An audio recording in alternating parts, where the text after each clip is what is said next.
How to add music to TikTok video. Let's get started. Launch your TikTok. Now at the bottom you're gonna find a fun option. Click on this plus option. With that your camera will open up. Now go ahead and shoot the video or select any of the video from your gallery that you want to upload along with the music. Once you have selected the video, now what you have to do is at the top you're gonna find the option of add music. You have to click on it. With that, different music options will appear. Or also you can search for any of the music that you want to set for your TikTok video. Click on the search icon given over here. Now go ahead and type in the music name. After the song appears, click on it. With that, the song will be applied to the video.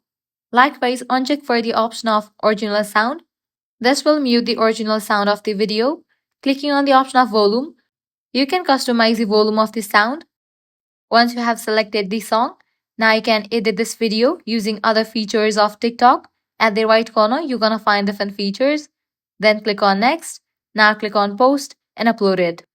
So this is how you can easily add music to a TikTok video.